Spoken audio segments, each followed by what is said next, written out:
So this is the second podcast. I think the first one was a success. What do you think? I don't know. I never watched it. I thought it was good. We had a bunch of good feedback, but I saw a bunch of different comments with people. People were very interested in a lot of different points in your career. But today, thought it would be cool to talk about what happened at Indy for my race, just because it was last weekend, and then we can talk about a little bit of my journey, because we talked a little bit about your journey, but I was going to talk a little bit about the four truck, and that was kind of my start of my career, and then what it was like when you started your career. So first I wanted to talk a minute about the Indy race. We had a fast car, and it was really fast in practice, and we made some really good adjustments and qualified 11th, and we had a top 7 car or better.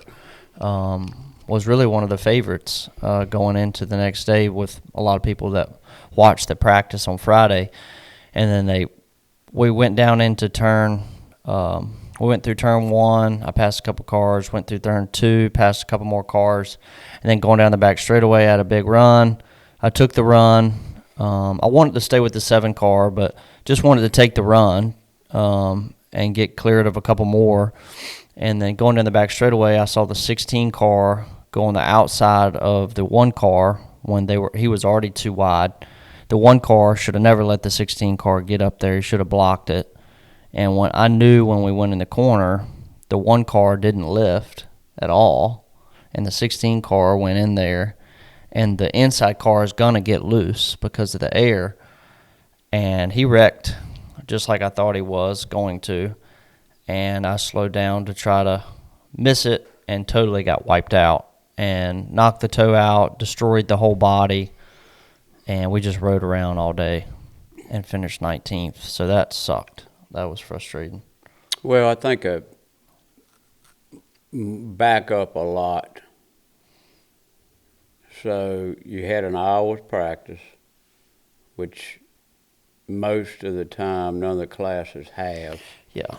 So consequently, the teams that have the best engineering and can use the sim the best, which is not anymore simulating the way the car is going to be. It's really close to the way the car is going to be.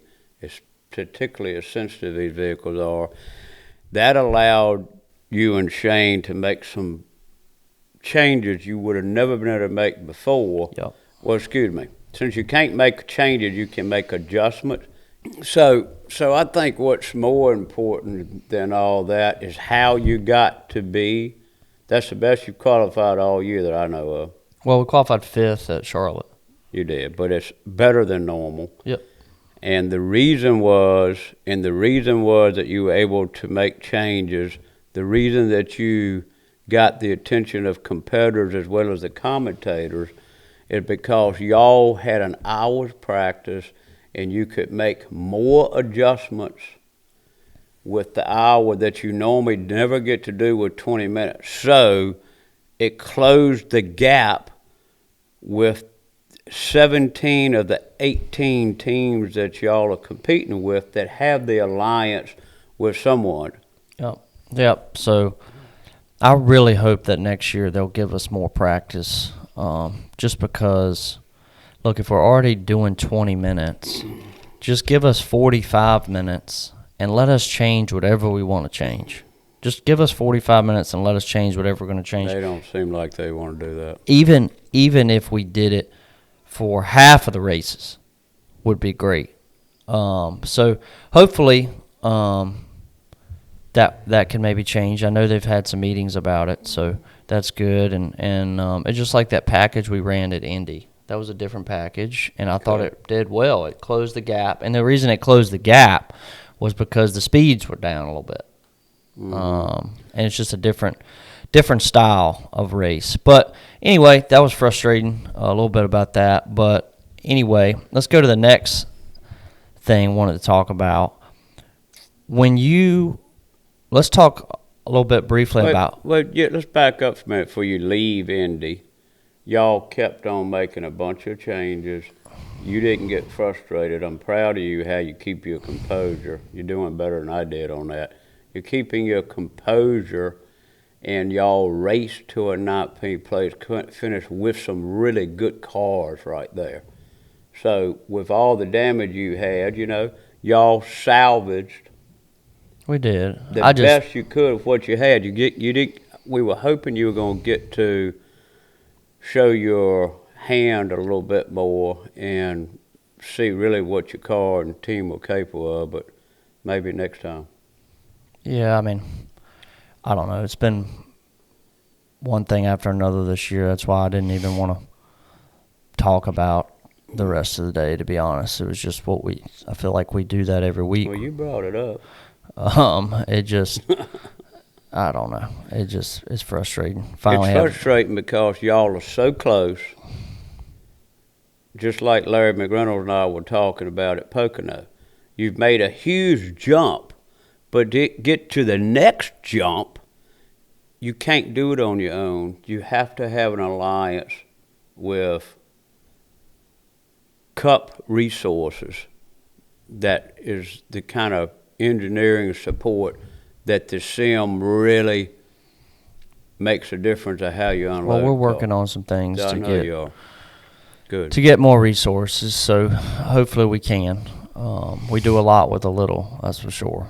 But anyway, wanted to talk a minute about what do you see when you started racing? What do you see from the time, how did you get started racing pretty much? Like from you getting started racing to me getting started racing, what was the difference in the path? Well, the difference was I went to a racetrack and got offered a Volkswagen by Hart's Long. That's Carl Long's dad. What's a Volkswagen? They had a class. They called it mini stock, and I know what a Volkswagen is, but like it's a mini stock is literally a Volkswagen. Okay. The motor, the body, it had racing tires. Ran that dude twice. Borrowed a uniform. Had my old helmet from the go-kart days. And that's when Carl Newble let me go practice this street stock, this 72 Nova that they had finished putting together. And, pretty much, man, that was at South Boston. Once I got in that, everything else in my life was second. I had to work for a living, obviously, but every free moment there was around that race car until the race car was ready. Yep. So, driving for people, the infield in any racetrack around the country was full of car owners looking for a driver. It wasn't a parent. Most of the time, it wasn't the car owner and the driver. They were car owners that loved racing and fielded cars for people. And that's how I got my break, with Carl Newble. Yeah. Well, so my journey obviously was a little different, but obviously I started racing dirt bikes and then go-karts and then late model stocks and did all that. But then when I got this four truck opportunity, fast forward a little bit, I ran a couple truck races. Back up a little bit, we ran a couple truck races in 2012. That was a pretty cool experience. State Water Heaters helped make that happen. And you got to run Daytona. That was pretty neat. It wasn't that I got to race it. I didn't have no choice. To get to 5 races, you and Jeff Story talked me into all that stuff. Yeah. I remember clearly being at the Cove, and I can't remember the gal's name that was helping put it together with Mike Harmon. Mike Hillman. Hillman. But you ought to back up a long way. Back up a long way. You started in a class that was similar to motocross, but it wasn't motocross. It was the class below motocross. And you raced that whole summer. We raced that mainly that one guy to win the championship. And somehow or another he beat you on the last race. But that y'all had a competitive summer of about, I don't know, 8 to 12 races. I can remember the first race you won, getting everything unloaded, y'all getting back and going out to a bar and having a couple of beers and coming home. I was so happy for you. On the motocross? Yeah. And then we went from there to go-karts. Yeah. So that was 2 separate summers. And, of course, that's when I think that was about the time I went back with Larry McClure. Morgan McClure. So, yeah, I was Larry Roller was helping you some when I wasn't around. Yeah, so did the go-kart stuff, and then we went to limited late models, did that for a while. Then we did late model stocks, and then we ran the truck. Yep. And 5 races with state. Yep, with state. You ran Daytona, finished 8th. I just missed all the wrecks. That's all I did. Truck wouldn't run. But I ran the last 2 laps. They were flipping on both sides of me. But I tell you, man, there was something going on with the motor packages back then. And so Mike had this motor package. And I can't for the life of remember where the motors were coming from. They would not qualify for 1 lap. They just would not. But they were bad to the bone, and you wasn't missing anything on motor during the race. It was because the pace would fall off. The truck series then isn't what it is now. The truck series, when I grew up racing, it was 10 guys that were your age out there racing. Mm-hmm. Now all it is younger kids and younger guys racing, and there's some good drivers in that field. But when I was racing, it was a different ball game. It was guys that's been racing for 20 years. Well, I can remember particularly at Charlotte. I think that might have been your last race. I can't remember. But I think you finished 11th. No, I finished 7th. You did? Mm-hmm. Well, you passed Ty, and I think it was Ron Hornaday in the last corner coming to the checkered flag, and I was really, really happy for you. And Mike, for the funding we had and all, Mike really did a good job. He did a good job for y'all. Yeah, to we had giving some you the good. best you can. He's him and his whole family really stand up folks. We had some good runs and had some bad runs too, but it taught me a lot. And then that led to the Arrowhead truck, and that was a awesome opportunity with Turner, and went there, and we had the company out of South Boston helping us, and I'll never forget, we had the opportunity to go to KBM. We went to KBM. We went there and met with Rick Wren, because the tie there with you and Rick, and we met with them, and I really looked up to Kyle at that time. Yeah. And I remember... Who wouldn't look up to him? Yeah. I just remember at that time he would never be there to meet with us. We went there two different times. We went there 2 different times, and he never met with us, and I didn't think much of that. And when I went to Turner, I felt like their stuff was the best, and they were winning, and that's why I was like, I need to go there. And that was the best. I knew it was the best stuff, and I knew if I got in the best stuff, I could show my stuff. And went there, and we got 7 poles. We won a race, and led a lot of laps and finished 5th in points. I mean, it was some good guys in that field. I mean, Ryan Blaney finished 6th in points, right? Me and Ryan always raced good together. Well, you sure are speeding through a career really quick. I mean, you're leaving out a lot of I know. I'm just that went on in that year. I'm just talking out loud, Okay. and it was a lot of different things that happened that year that got me a lot more opportunities, but it was very unfortunate the way it all ended, because I felt like we had something there with me and my crew chief, Hillman, and he had a lot of resources at his fingertips, obviously, as well. I mean, the resources that organization had was the best in that series. So it sucked that ended, but I feel like if that wouldn't have ended, I would have, my whole racing career probably would have been different if that wouldn't have ended like it did. And the reason it ended like it did was just I ran out of sponsorship when I thought I had sponsorship.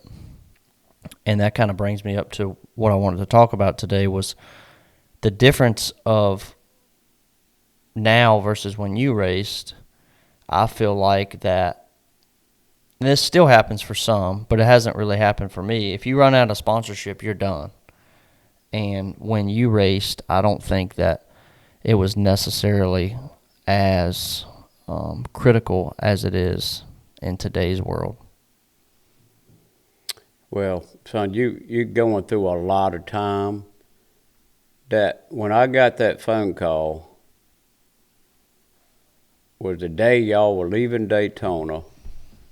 The Ford truck was the fastest at Daytona. And I got that phone call. I was meeting with a gentleman right across from the company at the Holiday Inn that I was going to hire to help promote the sponsor and help carry you to where you need to go. And when I got that phone call while I was negotiating with him. And this is January. The next January, we're in Daytona testing, is what he's referring to. It was 5 weeks before Daytona. Yeah. And, man, that was probably the longest 3 weeks of my life. And I stayed in my office for like 16, 17 hours a day trying to fix it. And I couldn't. But anyway. Well, who fixed it and who gave me the opportunity was Duke Thorson. Duke Thorson and Pepper. Yep, David Pepper. Pepper made it happen for that we were down there with Duke, and Duke really did you a wonderful gesture. Don't ever forget that, because he was really an honorable guy to give you that opportunity. Yeah. But anyway, all of it's changed, you know. I didn't take his sponsorship with me anywhere. Not a single time until later, you know. But I was much more established by then. But it was just a complete different era. So the business model has made a complete 180. You know, I'll just give an example. We were 2 months late at one of the most well-known race teams and car owners in the Cup garage. The drivers won a championship, and the team manager told me, if we'd have come 2 months earlier, that could have been your role. I'm not going to say who it was because it's not the right thing to do, but that's how close we were numerous times. But that is not many. It's not many doors that were open. I can remember Jack Rouse meeting me at the front door knowing I was coming to talk about you, but as much as I liked Mr. Rouse, Jack, it come down that we didn't have the kind of funding. We took sponsors there. We had sponsors go places and meet with other potential partners for you. Just a really tough.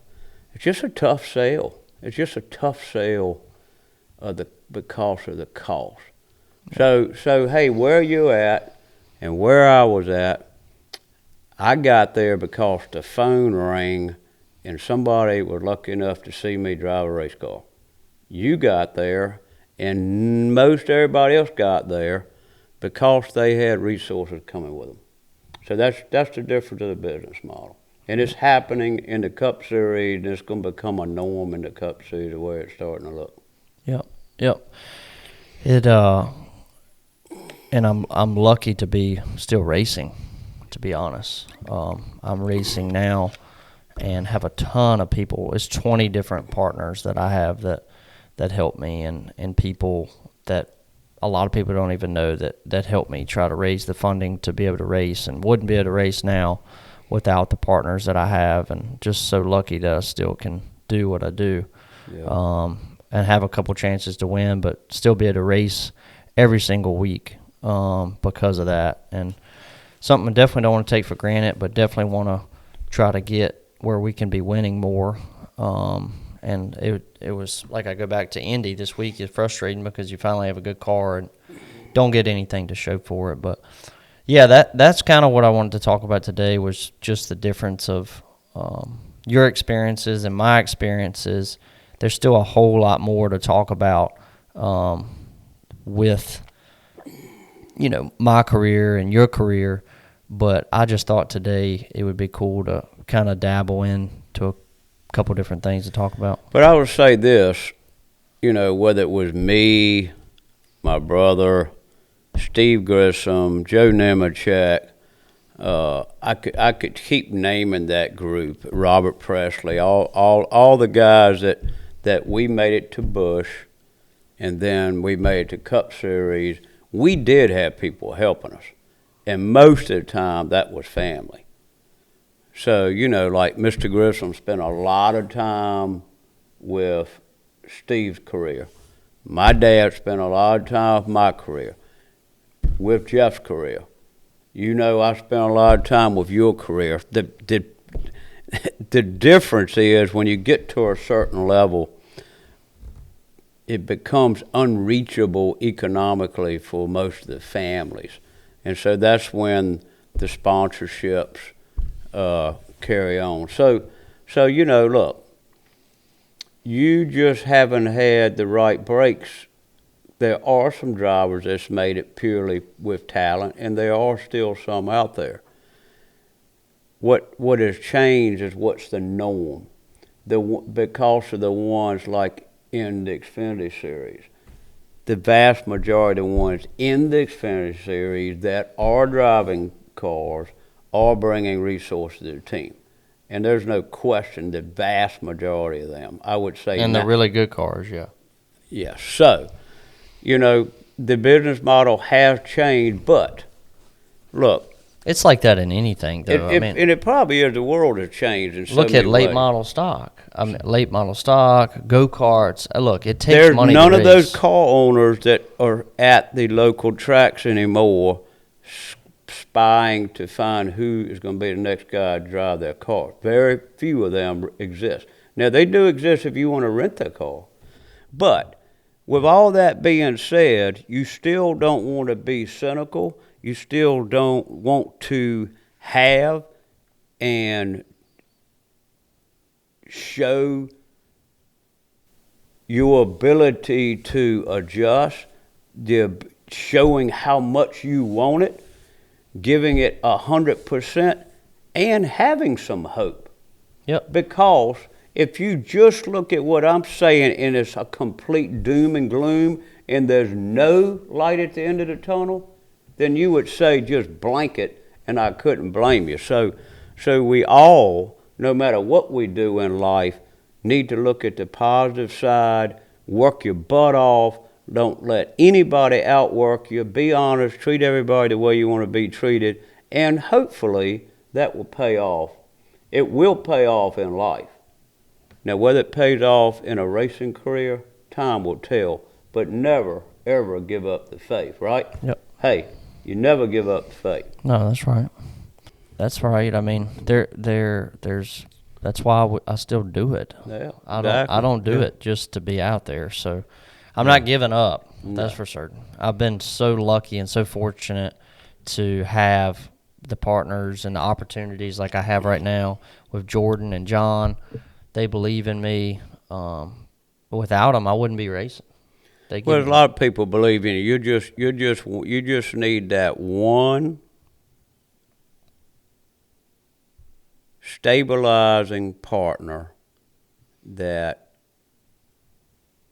can do a 10-race deal or something. That's what you're missing. You're missing that one anchor partner, and it will come, man. You keep working. You keep doing the things you're doing.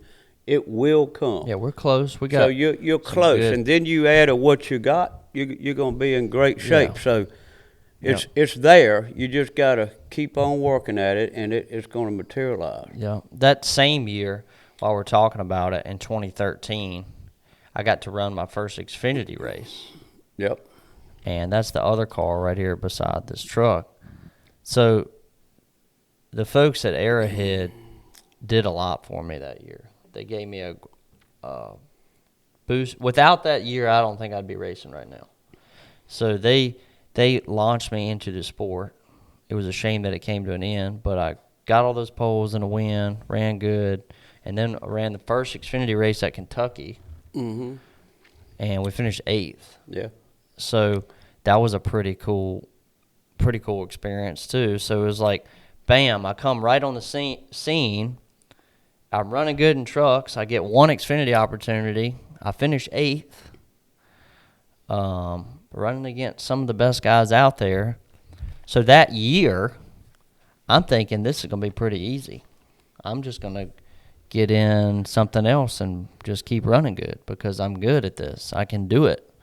And then it just, from that point on, after we lost the ride, and thank the Lord for Duke Thorson, without Duke, I wouldn't have been racing. He gave me a full-time ride. Yeah, well, back, the difference is, back in my day, what you had done in the 4-truck, and then just capitalized on the one Xfinity opportunity, the phone would have rung and you would have had a really good ride moving up. That's what happened. You mean it like move up to the Xfinity series? That was what would have happened in the time that I was running the Busch cars in the 90s. Yeah. You had shown your stuff, the phone would have rung. To be honest, I think what hurt me the most was the couple guys that I was racing with. Larson was in that race. I was teammates with him. Blaney won the race. My age at that point, there was nowhere to go. All the cup rides were slammed full. There was nobody making any moves. Everything was locked down. And then if you look at it, the last 5 to 3 years, now they're starting to do more of that, and they're putting these younger guys in those opportunities faster. And I believe that if the timing would have been a little different, it would have helped me for some opportunities. And I really think that everything's about timing. Going to the right car, being with the right crew chief, the right team, all of it is timing. And I feel like at that time, the sport was in a very weird place. It was when the economy was kind of all over. All the rides were full. It was a weird situation. It was a weird 4 or 5 years after that. And now all of a sudden, the new cars came, the new TV deal. They're starting to do more developmental stuff. They're moving younger guys in cup cars. So I really think that didn't help my case. Maybe I can't recall. But like you said, it's not over. I'm about to be 32 years old, so I've still got time. The goal is to get in a Cup car. That's my goal. That's what I want to do, is to be in a competitive Cup car one day. I don't think that's. We just did a thing with MAV TV that kind of told my story a little bit, that aired, and I said it on that interview, and I'll say it now. That's my goal. I want to be able to win a Cup race. I've won in the other two series. I would like to win in the Cup car. That would be pretty cool to win in all three series. So that's the goal, and hopefully in the next couple years we can get some opportunities to keep rejuvenizing my career. Look, I went through a difficult time. We talk about some of this stuff, but I went years without driving. I didn't race much for a while. I ran 3 or 4 races, 6 races, 5 races, and we can talk about all that another time. But the point is, I've rebuilt my career. I won last year. We've had a tough year this year, but we've built a lot of great partners, and things are still up, and we're not giving up. And hopefully, everybody that's listening to this can be part of the journey, and hopefully in a couple of years we're talking about what we're talking about now. Well, you got to make plans and get good resources around you to help you with those plans. And what happened in the past is in the past. I wouldn't dwell on any damn more. Talked about enough. You got good partners, and there's a lot more good Xfinity cars this year than there was last year. At least 4 to 5. So where y'all are running right now is where you expect it to run. Anything above that's overachieving. So, Yep. Y'all just gotta keep your nose to the ground. Keep trying to improve how you take the car to the track with the limited amount of practice, and capitalize on the best of it. Yep. And keep working and making sure your partners are happy. Yep. So it's not complicated. I know that's all easier said than done, but you do a good job at it, man. All of your partners are always very complimentary of how you over-deliver, particularly the things that you can control. We got some good stuff we're working on. I hope everybody enjoyed this podcast and some of the discussions. I know we talked about a couple different things, and we sped through a couple things, but we're going to dive more into some more stories with Dad, some more stories with me. But this one, I really just wanted to talk about a couple different things. I'm about to head off to vacation, and you've got some work to do with Crossroads. So you got to go get some good suntan and come back rejuvenized, and go have a few days off, man. Yep, need it. So appreciate it, everybody.